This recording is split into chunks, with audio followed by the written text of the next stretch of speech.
Hechos 19. Pablo en Efeso.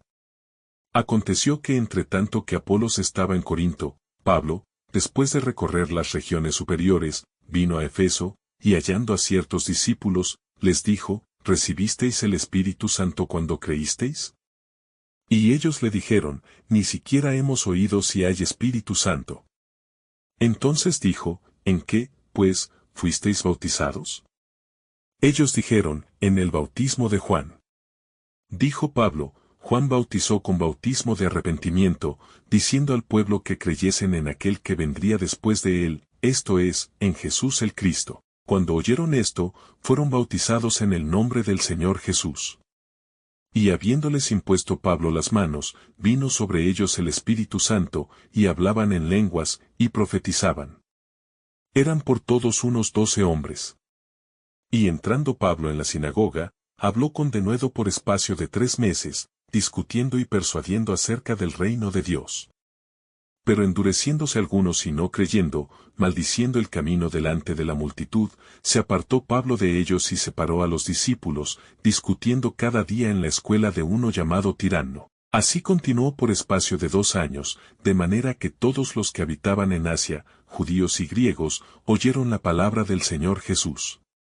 Y hacía Dios milagros extraordinarios por mano de Pablo, de tal manera que aún se llevaban a los enfermos los paños o delantales de su cuerpo, y las enfermedades se iban de ellos, y los espíritus malos salían.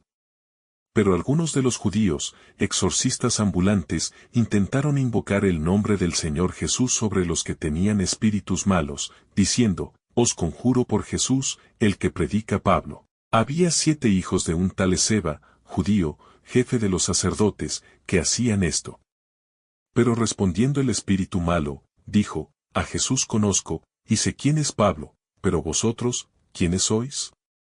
Y el hombre en quien estaba el espíritu malo, saltando sobre ellos y dominándolos, pudo más que ellos, de tal manera que huyeron de aquella casa desnudos y heridos.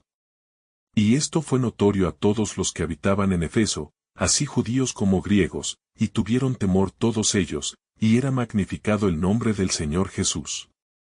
Y muchos de los que habían creído venían, confesando y dando cuenta de sus hechos. Asimismo muchos de los que habían practicado la magia trajeron los libros y los quemaron delante de todos, y hecha la cuenta de su precio, hallaron que era 50,000 piezas de plata. Así crecía y prevalecía poderosamente la palabra del Señor. Pasadas estas cosas, Pablo se propuso en espíritu ir a Jerusalén, después de recorrer Macedonia y Acaya, diciendo, después que haya estado allí, me será necesario ver también a Roma. Y enviando a Macedonia a 2 de los que le ayudaban, Timoteo y Erasto, él se quedó por algún tiempo en Asia. El alboroto en Efeso. Hubo por aquel tiempo un disturbio no pequeño acerca del camino, porque un platero llamado Demetrio, que hacía de plata temprecillos de Diana, daba no poca ganancia a los artífices, a los cuales, reunidos con los obreros del mismo oficio, dijo, varones, sabéis que de este oficio obtenemos nuestra riqueza, pero veis y oís que este Pablo, no solamente en Efeso, sino en casi toda Asia, ha apartado a muchas gentes con persuasión, diciendo que no son dioses los que se hacen con las manos. Y no solamente hay peligro de que este nuestro negocio venga a desacreditarse, sino también que el templo de la gran diosa Diana sea estimado en nada, y comience a ser destruida la majestad de aquella a quien venera toda Asia, y el mundo entero.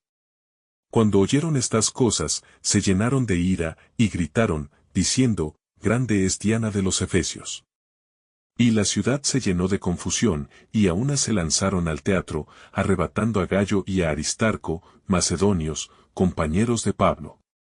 Y queriendo Pablo salir al pueblo, los discípulos no le dejaron. También algunas de las autoridades de Asia, que eran sus amigos, le enviaron recado, rogándole que no se presentase en el teatro. Unos, pues, gritaban una cosa, y otros otra, porque la concurrencia estaba confusa, y los más no sabían por qué se habían reunido. Y sacaron de entre la multitud a Alejandro, empujándole los judíos. Entonces Alejandro, pedido silencio con la mano, quería hablar en su defensa ante el pueblo. Pero cuando le conocieron que era judío, todos a una voz gritaron casi por 2 horas, grande es Diana de los Efesios. Entonces el escribano, cuando había apaciguado a la multitud, dijo, varones efesios, ¿y quién es el hombre que no sabe que la ciudad de los efesios es guardiana del templo de la gran diosa Diana, y de la imagen venida de Júpiter? Puesto que esto no puede contradecirse, es necesario que os apacigüéis, y que nada hagáis precipitadamente. Porque habéis traído a estos hombres, sin ser sacrílegos ni blasfemadores de vuestra diosa. Que si Demetrio y los artífices que están con él tienen pleito contra alguno, audiencias se conceden, y procónsules hay, acúsense los unos a los otros. Y si demandáis alguna otra cosa, en legítima asamblea se puede decidir. Porque peligro hay de que seamos acusados de sedición por esto de hoy, no habiendo ninguna causa por la cual podamos dar razón de este concurso. Y habiendo dicho esto, despidió la asamblea.